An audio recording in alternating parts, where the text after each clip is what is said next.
can still go. Even when there's no hope, you can still go. I never answer to no, man, I still go. Go, go, go, go, go, go, go, go, go, go, go, go, yo, go, go, go.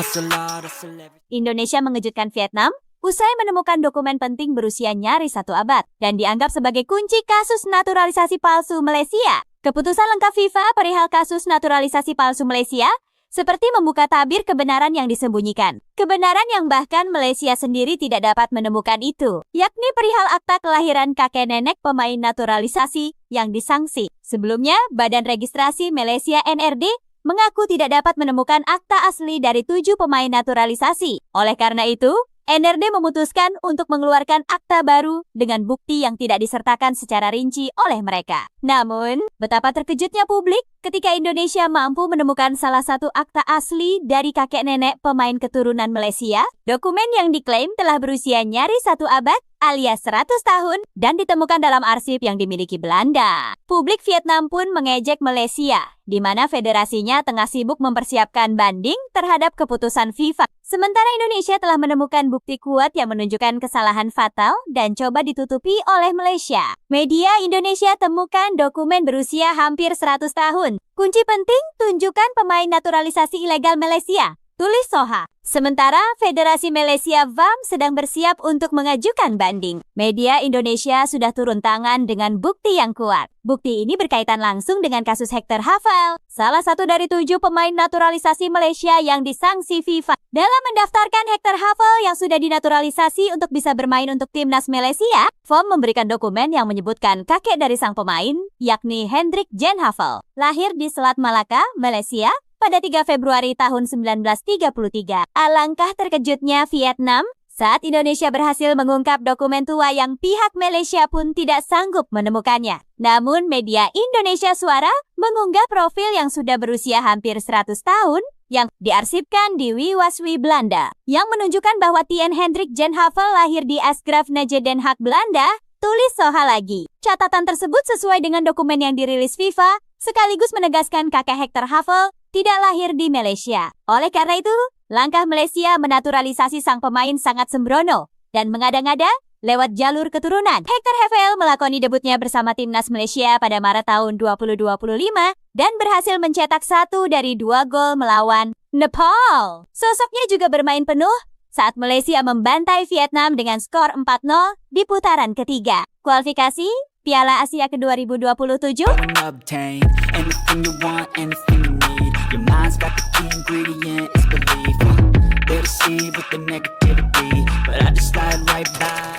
Mantan asisten Sir Alex Ferguson di Manchester United murka melihat Arab Saudi dan Qatar merekayasa putaran 4. Kualifikasi Piala Dunia ke-2026. Seperti yang diketahui bahwa Arab Saudi dan Qatar terpilih sebagai tuan rumah putaran 4. Kualifikasi Piala Dunia 2026 zona Asia. Namun, kedua negara tersebut ditengarai memiliki pengaruh besar atas keputusan AFC memilih mereka sebagai tuan rumah. Berbagai keuntungan pun didapatkan Arab dan Qatar.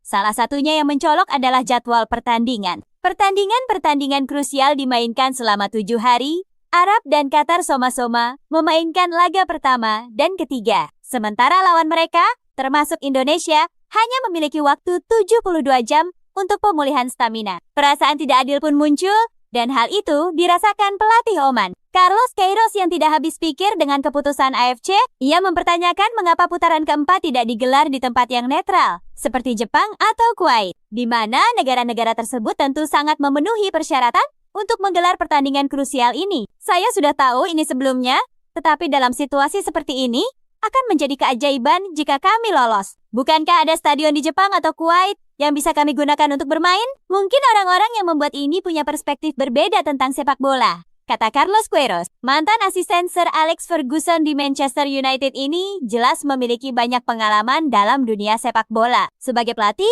ia pernah menukangi tim nasional seperti Kolombia, Mesir, Iran, dan Qatar. Akan tetapi, ia tidak menyangka mengapa kejadian konyol ini bisa terjadi dan merasa semuanya telah direkayasa. Kami bermain melawan Qatar, lalu bermain lagi 3 hari kemudian. Qatar baru bermain lagi 6 hari kemudian. Dan tahu persis hasil apa yang mereka butuhkan. Ini belum pernah terjadi sebelumnya.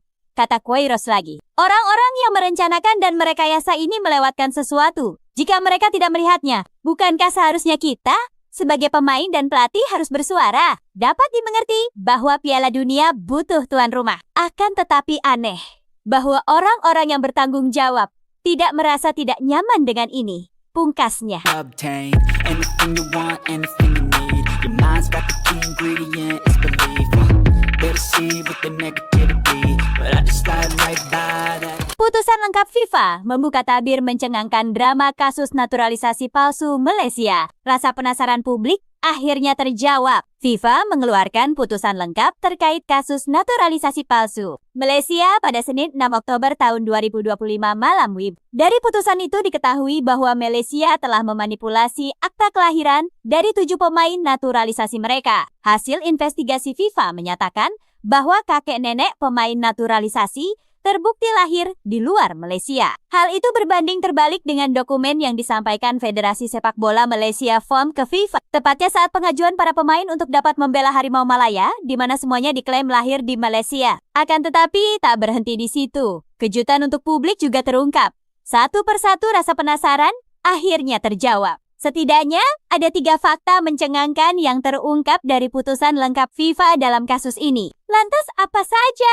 Berikut 3 fakta mencengangkan yang menjawab rasa penasaran publik soal kasus naturalisasi palsu. Yang pertama, Presiden FOM kabur saat proses investigasi kasus dokumen palsu naturalisasi dibuka FIFA. Presiden FOM Joy Ayub memutuskan mundur dari jabatannya lewat surat resmi yang diberikan pada 22 Agustus tahun 2025. Saat itu Joy Ayub diklaim mundur dari jabatannya karena alasan kesehatan, tetapi menimbulkan rasa penasaran publik. Di tanggal yang sama, FIFA ternyata memulai proses indisipliner terhadap FOM dan 7 pemain naturalisasi Malaysia. Hal ini sesuai dengan bunyi poin ke-23 putusan lengkap yang dirilis FIFA terkait kasus naturalisasi palsu ini pada tanggal 22 dan 28 Agustus tahun 2025. Proses indisipliner dibuka terhadap FOM dan para pemainnya. Selanjutnya, secara bersama-sama disebut sebagai termohon atas potensi pelanggaran. Pasal 22 FDC, bunyi poin ke-23.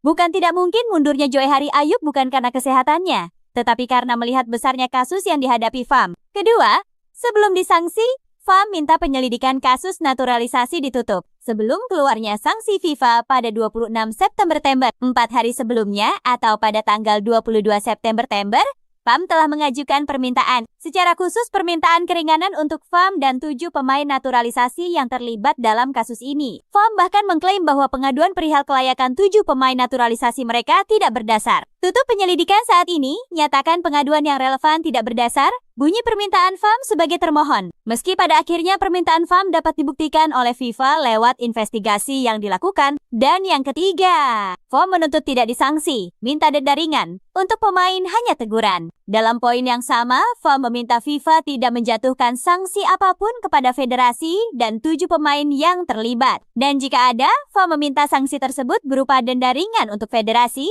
sedangkan untuk pemain berupa teguran. Even when you feel low, you can still go. Even when you feel slow, you can still go. Even when there's no hope, you can still go. I never answer to no, man, I still go. Go, go.